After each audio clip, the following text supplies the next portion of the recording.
Hoy vamos a terminar nuestro estudio de la autoridad absoluta de la Biblia.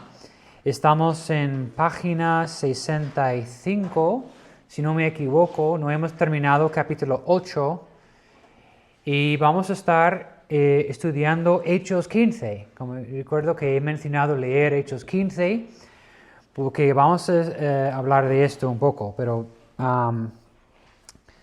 ¿dónde en vuestros libros, dónde hemos dejado? ¿Dónde hemos terminado? En documento, en la última página 65 la terminamos. Y vamos a empezar a ir división. Y pasamos ya a las Divisiones, de acuerdo con sus divisiones. divisiones, exacto. Ok. De acuerdo con sus divisiones. De acuerdo con Lucas 24:44, el Antiguo Testamento está dividido en 3 secciones: la ley, los profetas y los salmos. La ley y los profetas han tenido su cumplimiento en Cristo. Mateo 5, 17 y 18.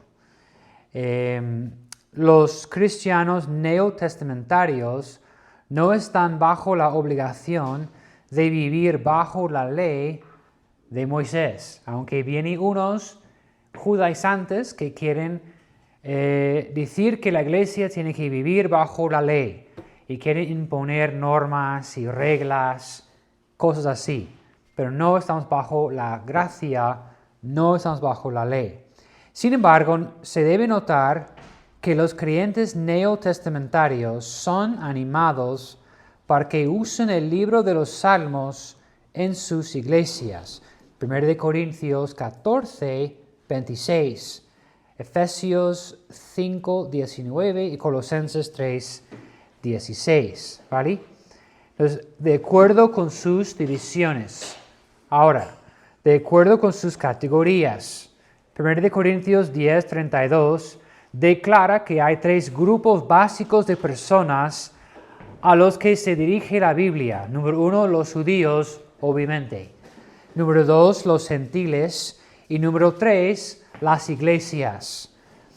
Ya que no se menciona ninguna iglesia en el Antiguo Testamento, los bautistas únicamente usan el Nuevo Testamento como su punto de autoridad para la fe y práctica de sus iglesias.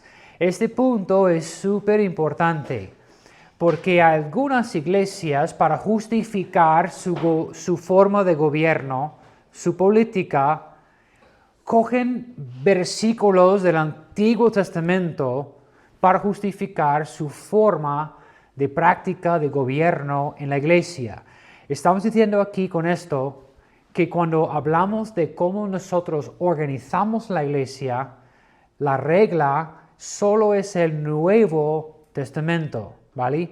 Ya que no se menciona ninguna iglesia en el Antiguo Testamento, los bautistas únicamente usan el Nuevo Testamento como su punto de autoridad para la fe y práctica de sus iglesias. De allí el término la iglesia neotestamentaria. Cada iglesia neotestamentaria es columna y baluarte de la verdad. 1 Timoteo 3:15.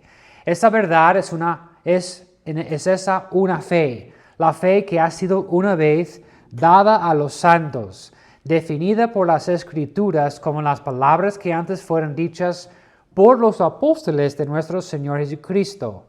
Vea también en Gálatas 1:11, 12, Tesalonicenses y 2 de Pedro. Vale, las tradiciones apostólicas, que por cierto son las únicas tradiciones con autoridad. Esta frase es súper importante. Por cierto, son las únicas tradiciones con autoridad. Son definidas tal y como están escritas en el Nuevo Testamento. La autoridad apostólica hoy día no está fundada en los hombres, sino en la palabra de Dios escrita en el Nuevo Testamento.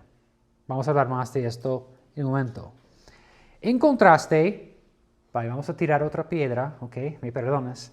En contraste, la Iglesia Católica Romana y muchos otros grupos protestantes se apegan al Antiguo Testamento para apoyar sus prácticas del sacerdocio, los altares para los sacrificios, la misa, el rociamiento en el bautismo infantil y las ocasiones en nombre de la Iglesia del Estado. ¿Vale? Ellos usan la forma en que Dios ha establecido el templo y las normas, las leyes para el país. Hemos hablado de esto en Deuteronomio.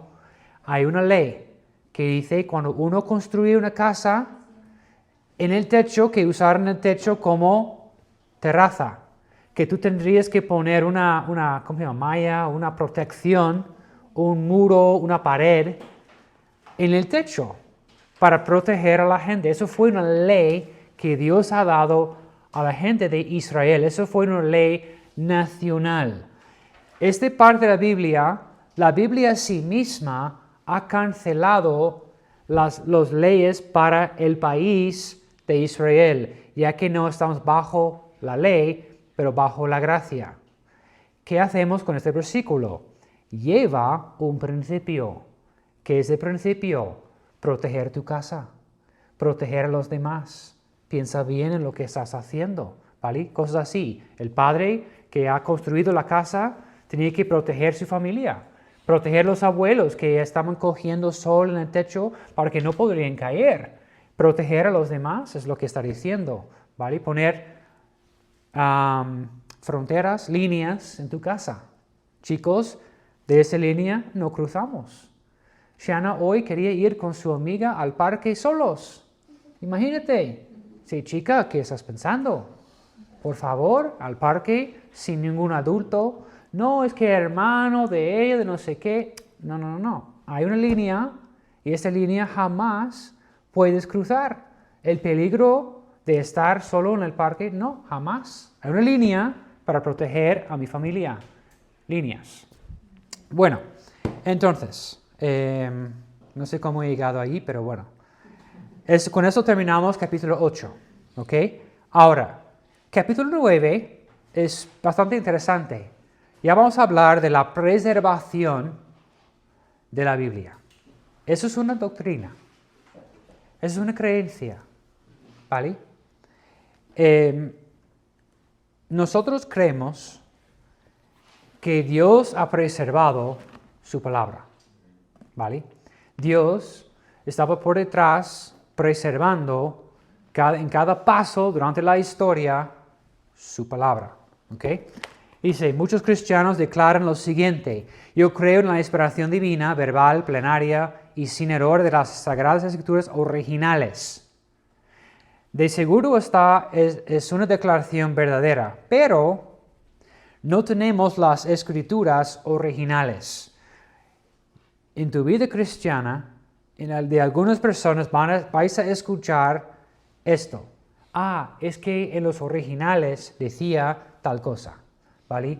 En los originales, cuando uno habla así, es luz rojo. Eso es advertencia, cuidado, ¿vale? Cuidado. No tenemos las escrituras originales en nuestra posesión y nunca las tendremos.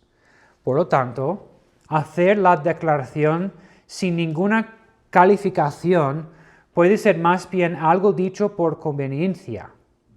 Creer en la inspiración de los originales le libra del embrollo, por así decirlo, dándole licencia a cualquiera que desea corregir la Biblia cuando le convenga. ¿Vale? Entonces, eso es como la puerta abierta para decir, bueno, dice así, pero en el original decía, realmente dice, significa, cosas así, ¿vale? Cuidado con esto. Vale. Antes que continuemos con el estudio, me gustaría, he preparado algo, mostraros algo que es bastante interesante. ¿Dónde está? Aquí. Muy bien. Esto. Boom. Aquí tenemos una mapa. No es de buena calidad, pero es es una mapa, ¿ok? Y esto muestra el camino que estaba hablando un poco de antes. Las iglesias han recibido una carta y cada iglesia tenía una copia original. Eso se llama autógrafa. Autógrafa. Es la copia original, certificado, aprobado por los apóstoles. ¿Ok? Por ejemplo, pero mira como la línea. Tienes Roma por aquí y aquí tienes Antioquía. Aquí. Perdón, está en inglés. Antioquía. Roma por aquí. Y todas las iglesias aquí en este camino, básicamente. ¿Vale? Te muestro. Vale. Quitando esto, tenemos aquí, mira, Tesalonicenses. Ellos tenían la copia de Tesalonicenses, ¿vale? Aprobado. Una copia, o mejor decir, la carta original, ¿vale? Ellos tenían 1 Tesalonicenses, 2 Tesalonicenses guardada en su iglesia, aprobado por el apóstol. Tenemos aquí Corintios. Es en este Isthmus, en Grecia. He hablado de esto en mi podcast. En el Isthmus, la iglesia de Corinto. Tenía mucho tráfico por donde está situado. Porque usaron, ¿qué? Barcas en aquel tiempo. Mucho movimiento en el agua, usando las barcas para moverse. Aquí tenemos, ¿qué? Filipenses. Filipenses. Ellos tenían la carta de los filipenses. Entonces, curioso lo que tenemos de los padres de la iglesia, lo que hacían. El pastor de Corinto, por ejemplo, decía, un hermano que decía al pastor, oye, voy a pasar a Tesalonicenses por hacer una diligencia. Y el pastor decía, oye, lleva una copia de 1 de Corintios y 2 de Corintios, llévalo a la iglesia de Tesalonicenses, para que ellos puedan asegurar que la copia que tienen es correcta, para asegurar que tienen la copia correcta sin errores. Y en Tesalonicenses, ¿qué iba a hacer él? Llevar copias de su carta oficial a la iglesia en Corinto para asegurar que la copia que tenían ellos fue una copia certificada, asegurando que no hay errores en la transmisión del original a la copia. Y tenían copias oficiales aprobados, ¿vale? Que esta copia no lleva errores, ¿ok? ¿Dónde estamos? Aquí no tiene nombre. ¿Cómo se llaman en español? Creta. La carta de Tito fue escrito a la isla de Creta. Y ellos tenían la carta de Tito. Aquí tenemos Efesios. Ellos tienen la carta de Efesios. No está aquí en este mapa, pero cerca es Colosenses. Colosenses, ¿vale? La iglesia de Colosenses. El libro de Gálatas es para una zona. Gálatas es decir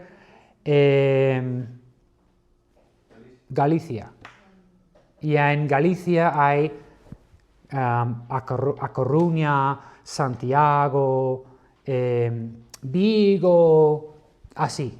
Galacia es esta parte aquí, ¿vale? Esas iglesias en esta zona tenían la copia original de la carta de Gálatas. Imagínate tener la copia original. Y luego, ¿qué dice el libro de Hechos? Que Pablo estaba viajando también para asegurar los apóstoles tenían la autoridad para dar como su sello sobre las cartas y para asegurar que las iglesias tenían las copias, las cartas originales que ellos han escrito o han, ¿cómo se llama? Supervisado, ¿vale? El asunto. Entonces, aquí tenemos una idea de las iglesias primitivas que tenían las cartas originales. Y eso es el camino de Antioquía a Roma, muchísimo movimiento. Entonces, cada vez que alguien iba a hacer una diligencia en otro sitio, llevaron una copia. ¿Qué libro fue escrito aquí? Romanos. Mira, tantos libros, pero tan cerca, en un camino. Entonces, uno que estaba viajando de Antioquía a Roma, básicamente podría fácilmente pasar por cada iglesia en la zona. Increíble. Aquí tenemos otro mapa que muestra Creto, aquí. Esto muestra, dice, viaje misionero de Pablo. Lo que está en rojo fue el primer viaje misionero de Pablo. ¿Vale? Entonces, usando la barca, como podéis ver, moviendo así, pasando por esas iglesias, Éfeso, Atenas, Tesalónica y cosas así.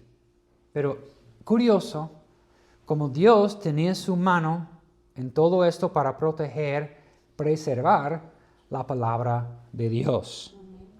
¿Vale? Ahora vamos a ver un video súper bueno que habla de el tesoro que nosotros tenemos, que es la Reina Valera.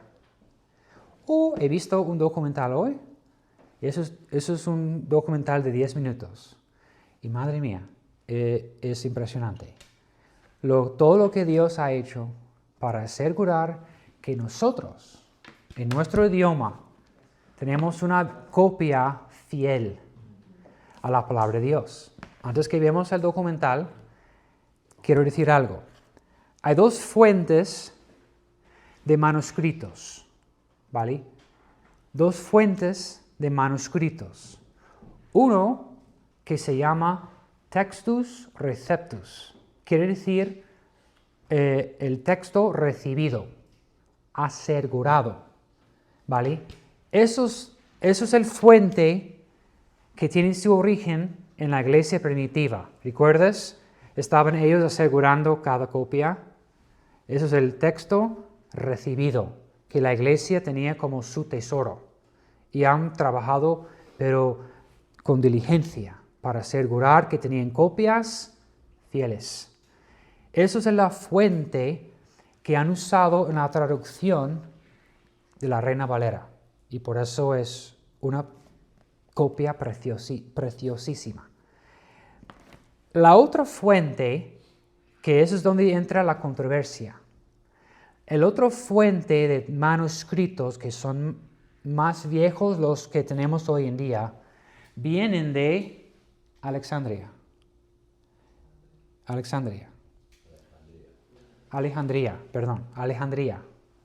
Pero mira dónde está Alejandría en comparación de los demás. Otra cosa, Alejandría tenía la fama de tener los herejías de los herejes. Antioquía tenía un seminario. El seminario ha prohibido manuscritos de Alejandría por sus herejías, para poder meter sus ideas en la Biblia cambiando cositas. Por 1900 años la iglesia ha usado el texto recibido, fuente. Pero en el año 1900 y algo, dos hombres, se llaman Westcott y Hort, querían llevar y usar los manuscritos de Alejandría. Y con esto crearon otra fuente de traducir la Biblia, no de los manuscritos recibidos, pero de los manuscritos de Alejandría. De esta fuente vienen todas las versiones nuevas, modernas, ¿vale? Y estas copias tienen muchas discrepancias entre ellos. Hola, chicos. Pero cuando uno cogía las copias del texto recibido, no había ningún error o discrepancia entre ellos, ¿vale? Entonces, súper interesante.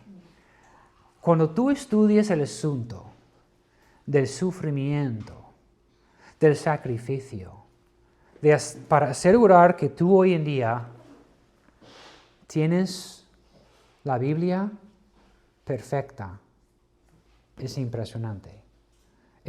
Vamos a ver este video corto. Vamos a saltar esto a YouTube.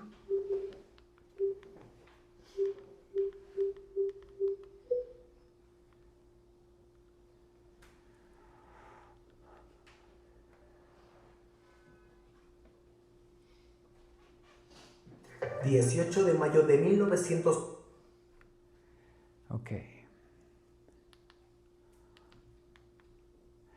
Voy a enviar este video a vosotros. Es un profesor. Todo lo que es esto de las mapas, él enseñó esto y está traducido en español. Porque está enseñando en el Seminario Reformado Latinoamérica en Argentina. Súper, súper interesantísimo. Es 1 hora y pico, ¿vale? Para que sepáis. Pero él entra en más detalle, más claridad de lo que yo quería mencionar, ¿ok? Voy a enviar el enlace después del clase si queréis ver esto. Voy a ver mi historia. Ajá, aquí. Estar en cama durante casi 5.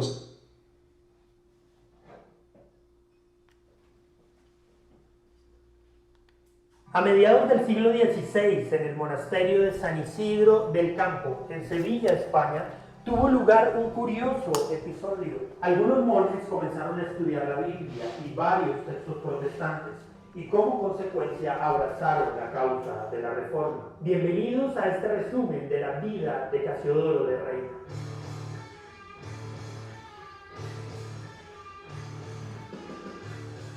La Biblia en español.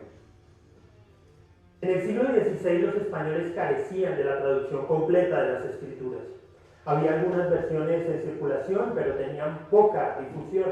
Una de estas versiones, basadas en la Vulgata, fue la Biblia alfonsina, comisionada en el siglo XIII por el rey Alfonso X.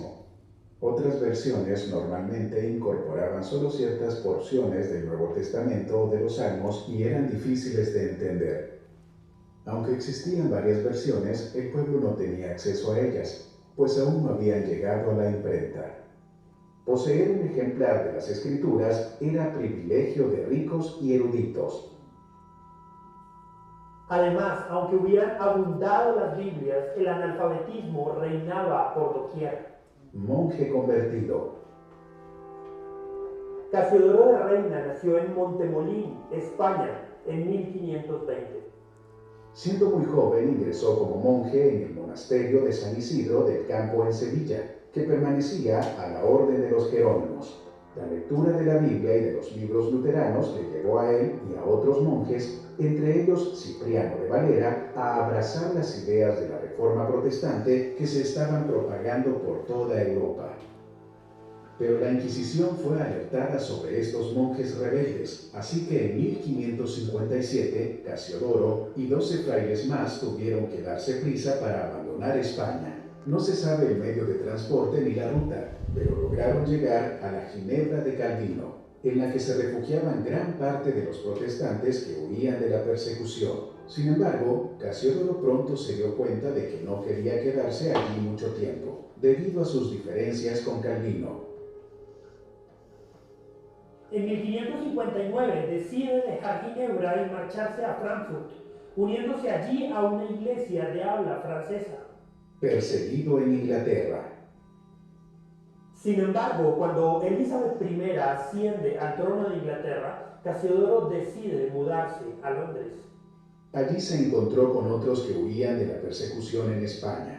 La corona le permitió el uso de una iglesia. Así Casiodoro dirigió una congregación reformada española en Londres. En esos años, gozando de una relativa tranquilidad, pudo dedicarse a sus labores pastorales y al inicio de su proyecto más importante, la traducción de la Biblia al castellano. Pero, pese a los años transcurridos desde su salida de España, la Inquisición le seguía los pasos mediante agentes que informaban de cada actividad que realizaba. Por otra parte, sus hermanos protestantes no estaban muy satisfechos con su pensamiento abierto y tolerante. En 1563 fue acusado del delito de sodomía. Los acusadores hicieron correr la versión de que Reina había mantenido relaciones sexuales con un hombre antes de su matrimonio. Sospechando del complot en su contra, Casiodoro decide huir de Inglaterra en 1564. Así pues, Reina, acechado en todas partes por los seguidores de la Inquisición y sospechoso de herejía o de peores cosas, vagó durante más de 3 años entre Frankfurt, Heidelberg, el sur de Francia, Basilea y Estrasburgo, buscando un lugar donde establecerse como pastor en alguna iglesia o como simple artesano y poder dar así término a la traducción de la Biblia. Pero antes de asumir cualquier cargo como pastor, Reina debía solucionar el escándalo que había provocado su huida de Londres. Confiado en su inocencia, marchó a Londres para someterse a un nuevo juicio. Finalmente se demostró su inocencia. Además de salir a la luz un plan de las autoridades de la Inquisición para desacreditarlo. A la traducción. La injusta persecución de la que fue objeto no lo detuvo de entregarse en cuerpo y alma a la traducción de la Biblia al castellano.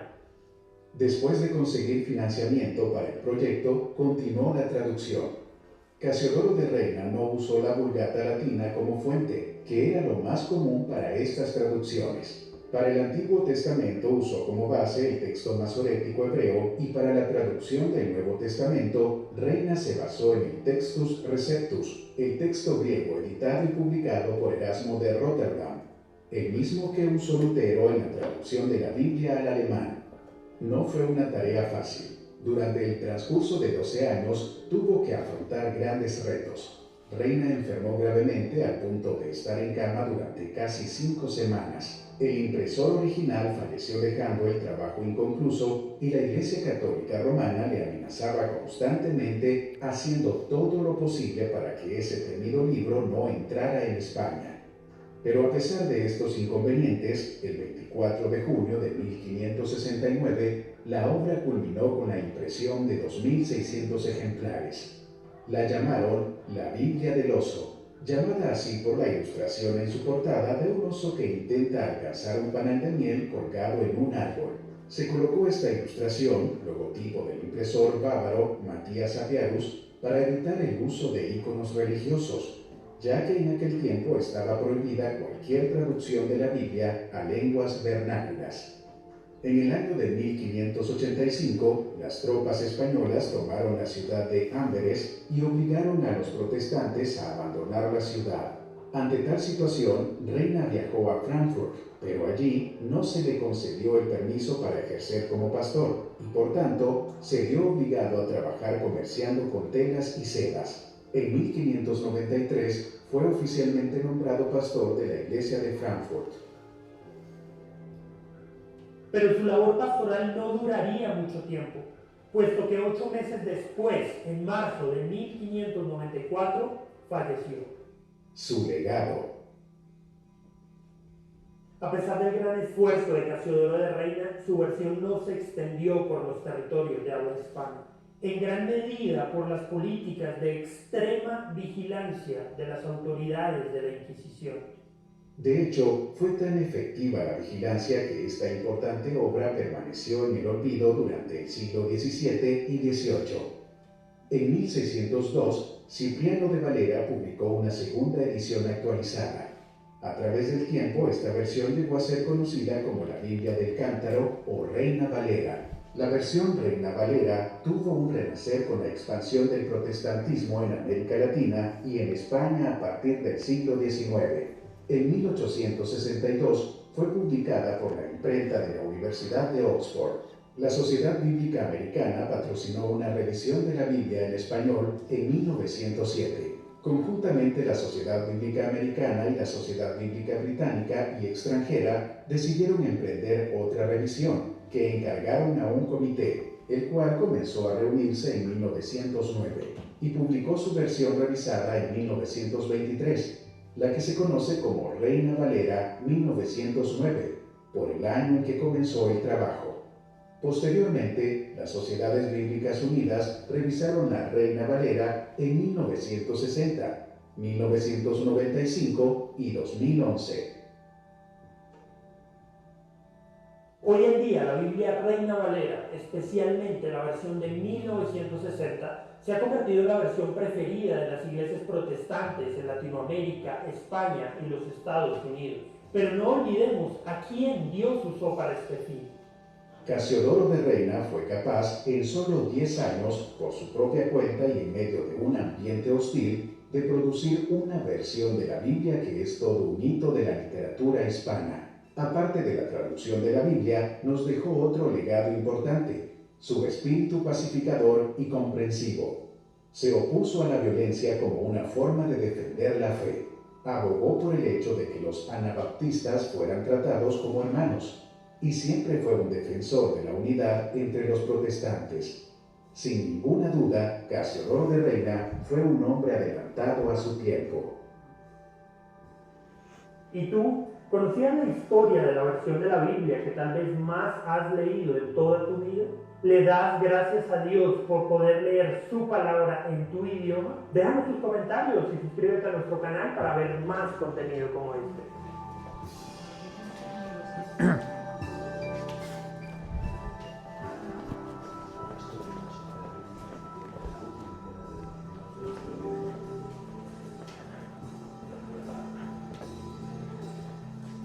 Entonces, un hombre determinado, a pesar de los desafíos, de las tribulaciones, determinado. Y ha tocado mi corazón porque veo que, wow, a pesar de las cosas, él estaba determinado. Voy a traducir la Biblia. Y también consiguiendo fondos. Y wow, tantas cosas como lo que yo estoy intentando hacer es luchar por el Señor, conseguir fondos y para mí fue un ánimo. Y fue el parte del final que fue amigo a los bautistas. ¿Qué dices? Y luego él fue, yo he vivido 2 horas de Estrasburgo. Yo fui con Claudia para celebrar nuestro aniversario muchas veces en Estrasburgo. Que él estaba allí, me flipo, es que no sabía toda la historia, la belleza. Pero el punto es esto: cuando la iglesia en Tesalonicenses recibió la carta de 1 y 2 de Tesalonicenses, desde ese momento hasta este hombre traduciendo la carta en español, hasta que nosotros tenemos aquí, es la mano de Dios, protegiendo y usando el esfuerzo humano, pero Dios por detrás, siempre protegiendo, moviendo, ayudando a las personas para asegurar que nosotros tenemos la Biblia. Increíble. Gracias a Dios por su palabra. Vale, vamos a ir a Hechos 15. Hemos hablado un poco de esto en la semana pasada. Hechos capítulo 15.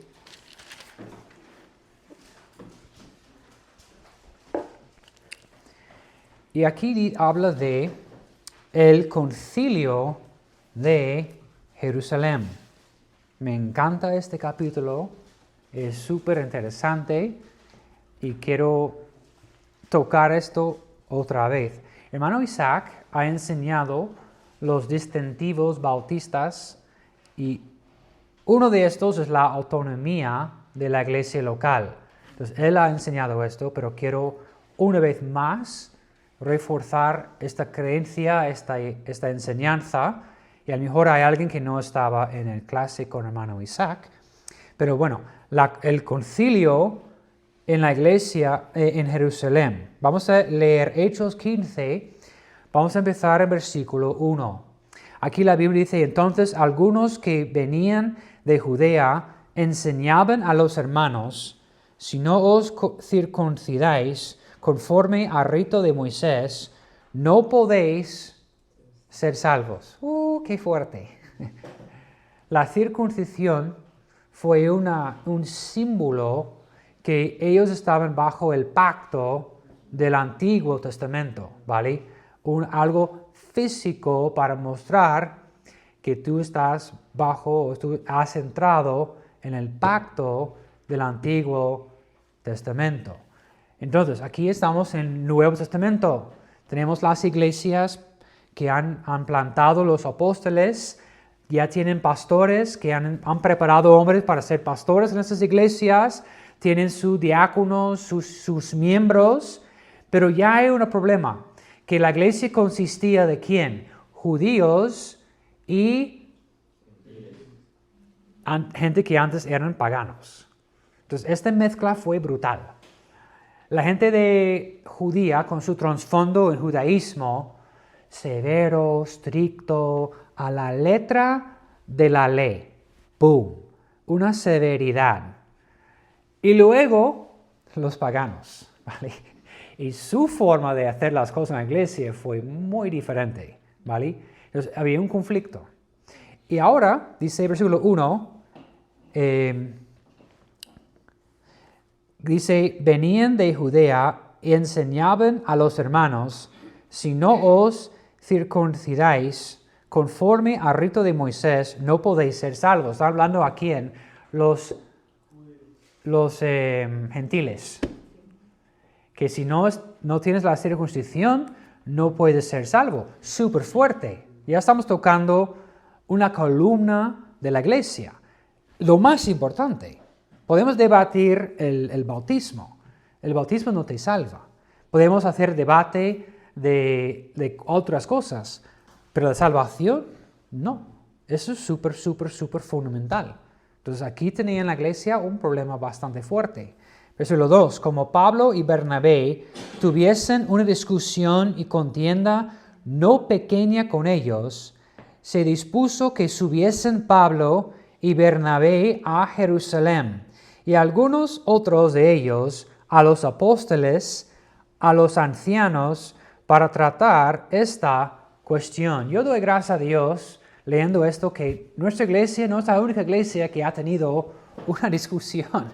Estamos en compañía que esto pasa, porque somos humanos. Es algo que va a pasar. La pregunta es cómo vamos a tratar el asunto. Pero gracias a Dios que no somos la única iglesia que ha tenido una discusión. Esto es algo que está pasando aquí entre las iglesias nuevas en la fe. Ahora, versículo 3. Ellos pues, habiendo sido encaminados por la iglesia, pasaron por Fenicia y Samaria, contando la conversión de los gentiles, y causaban gran gozo a todos los hermanos. Y llegados a Jerusalén, fueron recibidos por la iglesia y los apóstoles y los ancianos, y refirieron todas las cosas que Dios había hecho con ellos. Pero este versículo me ha dado tanto consuelo hoy. No puedo explicar la paz que sentí en mi corazón al leer este versículo. Ya voy a explicar por qué. Mira el versículo 5 conmigo. Pero algunos de la secta de los fariseos que habían creído se levantaron diciendo: es necesario circuncidarlos y mandarles que guarden la ley de Moisés. Yo he leído este versículo hoy y pensé, wow. Es que, fíjate qué está pasando. Ya son creyentes. Mira lo que dice, habían creído. Ya son creyentes. Pero estaban luchando con su pasado. Tenían la lucha de dejar cosas de su pasado. Y como pastor me ha dado tanto consuelo de decir cómo debemos tener amor y paciencia con los hermanos en nuestra iglesia, que también están luchando con su pasado. Es una lucha de dejar. están todavía con las gafas del antiguo hombre, leyendo la Biblia, interpretando la Biblia a través de su pasado. Y el ánimo es, hermano, tienes que quitar esas gafas y poner las nuevas y interpretar la Biblia como en la nueva vida que tienes ahora en Cristo. Ellos no. Ellos todavía interpretando la Biblia como en el antiguo, la escuela vieja, normas, reglas. A lo mejor fue una reacción a la locura de sus hermanos en la iglesia, que venían en la fiesta y con su forma de vivir, que para los judíos fue una cosa increíble. ¿Cómo puedes tanto cerdo que comían, sus fiestas, sus palabras, a lo mejor su forma de vestir, lo que sea? Y los judíos dicen, ¿cómo podemos aceptar esas personas en nuestra iglesia? No, tienen que guardar la ley, porque eso es una locura. Regresaron a su pasado. En nuestra iglesia, ya yo sé que estoy predicando, pero es mi clase, ¿ok? En nuestra iglesia debemos tener paciencia, porque hay personas que aman al Señor, que son creyentes y están luchando con su pasado. No han salido todavía de Egipto. Llevan Egipto en sus corazones todavía. Y tenemos que animarlos, orar por ellos y ayudarlos. Pero no juzgar y decir que tú no debes estar en la iglesia. No. Pero mira la respuesta de los apóstoles. Me encanta. Dice versículo 6. Y se reunieron los apóstoles y los ancianos para conocer de este asunto. Y después de mucha discusión, Pedro se levantó y les dijo: varones hermanos, vosotros sabéis, como ya hace algún tiempo, que Dios escogió que los gentiles oyesen por mi boca la palabra del Evangelio y creyesen. Pedro está defiendo ¿a quién? A la locura. A los nuevos en la fe. Pedro fue ¿quién? ¿Judío o gentil? Judío. Pero ¿quién está defiendo Pedro? A los gentiles. Para decirle a la iglesia, oye, ellos ya son parte de nuestra iglesia, no porque yo he escogido a ellos. ¿Quién escogió a ellos? Dios. He dicho el otro día en la iglesia, ¿quién soy yo a decir que alguien no debe estar en nuestra iglesia? Yo no elijo quién entra a la puerta. Yo tengo que ver si alguien realmente es salvo, es creyente y ama al Señor. Ya son parte de nuestra iglesia. No puedo decir, bueno, es que tenemos ya tantos argentinos, o tenemos tantos aquí de no sé qué, de esta forma de pensar, de expresarse. No, yo tengo que creer que es Dios quien está formando Iglesia Bautista Más Vida. Dios decide quién entra esta puerta. Y Pedro está defendiendo en frente de esta secta, este grupo de fariseos. Lo más probable es quién tiene la plata en el dinero, la pasta en la iglesia. Este grupo. Pero Pedro no está diciendo, bueno, no quiero ofender a la gente con pasta. Sí, claro, vosotros ya no más con estas cosas, hermanos, por favor. Imagínate, sabemos que en las iglesias tenían mucho tiempo de comer juntos. Imagínate en la iglesia de judíos, entraron ellos con cerdo y con salchichas y los judíos no podrían creer que estáis comiendo. Entró con su jamón serrano. Oye, chicos, por favor, prueba jamón ibérico y los judíos, ¿qué es esto? No. Pero Pedro está diciendo, versículo 7, después de mucha discusión, Pedro se levantó y les dijo, varones hermanos, vosotros sabéis como ya hace algún tiempo que Dios escogió que los gentiles oyesen por mi boca la palabra del Evangelio y creyesen. Y Dios, que conoce los corazones, les dio testimonio dándoles el Espíritu Santo lo mismo que a nosotros. Ahora, ¿cómo podemos tratar con hermanos que son diferentes que nosotros? Entender que ellos tienen el mismo Espíritu Santo y orar que ellos escuchen más y son más sensibles al Espíritu Santo. Es decir, la oración mueve a Dios y Dios mueve a las personas. Entonces, en vez de decir, tú me ofendes con tu forma de existir. No. Primero, a lo mejor yo estoy equivocado. Número 2, sí, Pedro está diciendo, ellos tienen ahora el Espíritu Santo. Y el Espíritu Santo, con tiempo, trabaja en nosotros. No es cuestión de 24 horas y ya estoy bien en mi santificación. Es un proceso de ser más como Cristo. Darles tiempo, está diciendo Pedro. Necesitan tiempo crecer en su fe, de entender la palabra y por su propia cuenta, ellos van a hacer cambios en su vida en tiempo. Si tienen el Espíritu Santo, Él va a estar molestándoles. Es el trabajo de Él, no de nosotros. ¿Vale? Entonces,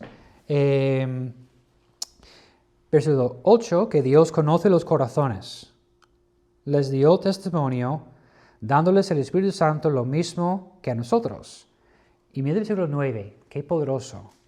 Y ninguna diferencia hizo entre nosotros y ellos. ¿Y qué dice? Purificando por la fe sus corazones. Déjales. En tiempo van a crecer en su fe y la fe es lo que da el impulso a cambiar sus vidas. Pero este de fariseísmo destruye la iglesia. De pensar que yo soy mejor que tú porque yo tengo estándares más altos. Ellos tienen el Espíritu Santo. Tenemos que darles tiempo para crecer en su fe y al final es Dios quien tiene que hacer la obra. ¿Vale? Muy bien. Ninguna diferencia hizo entre nosotros y ellos, purificando por la fe sus corazones. Versículo 10. Ahora pues, ¿por qué tentáis a Dios poniendo sobre la cerviz de los discípulos un yugo que ni nosotros padres, ni nosotros hemos podido llevar? Pedro, yo soy judío y ni siquiera yo o mis padres pudiésemos llevar la carga del Antiguo Testamento y la ley y todo esto.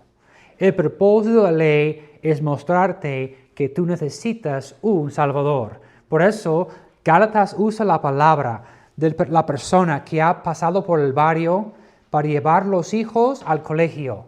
Una persona encargada de pasar las casas y llevar los hijos al colegio con seguridad. La Biblia usa esta palabra diciendo que la ley es el inglés schoolmaster, esta persona que nos lleva a Cristo. Es el propósito de la ley, llevarnos a Cristo. No es para poder cumplir la ley, es para mostrarte que tú necesitas a Cristo.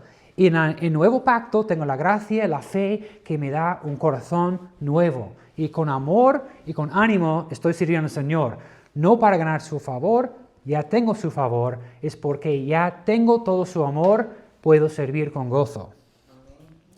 Bueno, yo estoy aquí rompiendo todas las normas de un clase, perdón, estoy predicando. Bueno, está diciendo, no podemos poner un yugo tan fuerte sobre los creyentes. Ahora, yo voy a estar predicando mucho tiempo, vamos a saltar al punto de este estudio. ¿Por qué la Iglesia Bautista no tiene la palabra siempre me escapa, jerarquía? Hierarchy.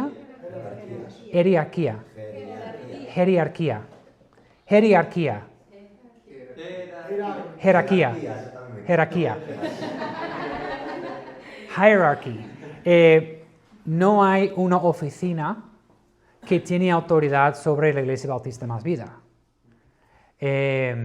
Hemos hablado de esto. Si algo pasa conmigo, las iglesias en Estados Unidos no van a mandar un pastor y decir, oye, felicidades, me presento, me han enviado de la oficina de Estados Unidos y yo soy ahora vuestro pastor. No es así, es una iglesia independiente, autónoma. Y la iglesia, la membresía, tiene que elegir un pastor.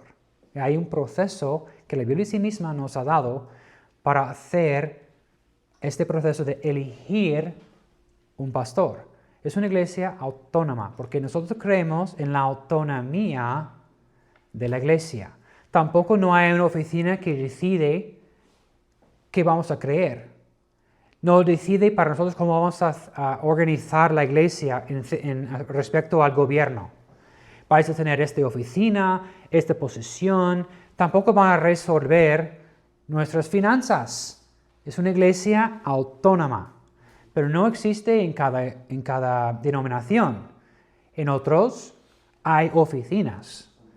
Hay organizaciones, hay personas que tienen autoridad sobre o por encima de la iglesia.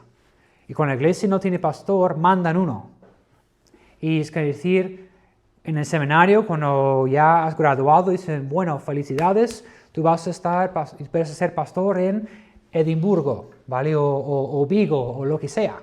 Donde ellos necesitan, ¡pum!, alguien, felicidades, ya está. Entonces, Hechos 15 nos enseña, eso es siempre su defensa. Para decir, mira, tenían las iglesias una discusión, una pregunta, un problemón, y el concilio, este grupo pequeño, tenía que resolver el asunto. Esa es su defensa. Nosotros no tenemos esto. La pregunta es qué hacemos cuando hay una discusión o hay un malentendimiento en nuestra iglesia. Pues vamos a ver. Vamos a leer versículo 23 y seguimos de allí. Y escribir por conducto de ellos los apóstoles y los ancianos y los hermanos y a los hermanos de entre los gentiles que están en Antioquía, en Siria, en Cilicia, salud, por cuanto hemos oído que algunos que han salido de nosotros, a los cuales no dimos orden, os han inquietado con palabras, perturbando vuestras almas, mandando circuncidaros y guardar la ley. Mira el versículo 25, ese es el punto clave. Nos ha parecido bien, habiendo llegado a un acuerdo, elegir varones y enviarlos a vosotros con nuestros amados Bernabé y Pablo. Interesante. Hombres que han expuesto su vida por el nombre de nuestro Señor Jesucristo, así que enviamos a Judas y a Silas, los cuales también de palabra os harán saber lo mismo. Mira el versículo 28 otra vez. Porque ha parecido bien al Espíritu Santo y a nosotros no imponeros ninguna carga más que esas cosas necesarias. El concilio consistía de que los grandes, Pedro, está Pablo, está Santiago, todos los grandes están en este concilio. Pero ya las iglesias tienen sus propias pastores, sus propios diáconos y la propia membresía. Mira las letras. Por un lado, esos hombres tenían un poder, una autoridad especial porque eran apóstoles. Por eso hemos hablado en detalle acerca de la oficina del apóstol, que ya no existe. Ellos tenían cierta autoridad, pero no sobre las iglesias. Su autoridad fue con la palabra de Dios, para asegurar que cada iglesia recibió la carta. Pero para meterse en la organización de la iglesia no tenían esa autoridad. Mira la forma en que escribe el concilio, ya que han hablado Pablo, Pedro, Santiago, los grandes, los apóstoles. Es una recomendación del concilio a las iglesias y a los pastores. No es un orden, no es un mandato, No han dicho desde ahora y el futuro. ¿A quién lee este mandato? ¿A quién, bueno, lo que sea? De ahora y el futuro. Ninguna persona jamás, pim, pum, pam, van a poner una lista de cosas. Pero mira qué tan suave está escrito esto del concilio. No están hablando con autoridad. Están hablando con una sugerencia a las iglesias. Mira el versículo 25. Nos ha parecido bien. Eso nos dice, mira, chicos, aquí está la cosa, aquí está el asunto, es lo que vais a hacer, ¿vale? Está hablando que nos ha parecido bien. Una recomendación. Porque creen un consejo. Eso es la palabra, gracias Pepe. Es un consejo a las iglesias. Recomendación, consejo a las iglesias. Sugerencia. Pero no es un orden. Para nada. No lleva esta autoridad. Porque luego Pablo clarifica en 1 Corintios capítulo 10 que no siempre es posible comer limpio. Y dices, cuando si te invitan a un banquete y es comida que no es limpia, cómelo, no pasa nada, tranquilo. Pero la idea es no ofender la conciencia de otro hermano que todavía tiene las gafas de su pasado. De intentar no ofender abiertamente a este hermano. ¿Vale? Eso es la idea. Bueno, versículo 28 dice, porque ha parecido bien al Espíritu Santo y a nosotros no imponernos ninguna carga más que esas cosas necesarias. Entonces, han reducido la lista a lo más mínimo. Eso no habla de autoridad. Si tú tienes toda la autoridad del mundo, tú vas a decir, oye, ya está, estás enfadado con así. Ya estoy enfadado con esas personas. Vamos a ver, Pedro, pásame el boli. Vamos a ver, ok, mira, número 1, jamás esto. Número 2, no esto. Número 3, nada de esto. 4, una lista larga de cosas, pero no. Pedro está hablando con respeto. Algo que hemos hablado en la reunión de hombres. Una cualificación para ser un pastor y la meta para cada hombre en la iglesia es tener decoro. Pedro aquí tenía mucho decoro, un asunto súper frágil, un asunto con la temperatura ha subido mucho, mucha pasión, mucho enfado a lo mejor. Y Pedro tiene el decoro, porque habla con respeto, habla diciendo, hermanos, fariseos, Dios ha escogido a ellos. Ya tienen ellos el Espíritu Santo. En la fe, Dios ha purificado sus corazones. Es decir, que son salvos. Aunque tú no puedes imaginar que son salvos. Este hermano no puede ser salvo por su forma de vivir. No, en tiempo van a mostrarte, porque Pedro está diciendo, yo he visto. Ya puedo dar testimonio de su fe genuino. Y están luchando con algunas cosas, pero en tiempo van a crecer más en su fe. Pedro con decoro, administrando bien la situación. Y al final han dicho, nuestra recomendación, nuestro consejo a los pastores es el siguiente, cosas básicas. Oye, en la iglesia, cuando hay tiempo de comer, no llevar comida con sangre. Mira, vamos a ver la lista rápidamente. Versículo 29. Que os abstengáis de lo sacrificado a ídolos, de sangre, de ahogado y de fornicación, de las cuales cosas, si os guardéis bien, haréis. Pasadlo bien. Otra recomendación.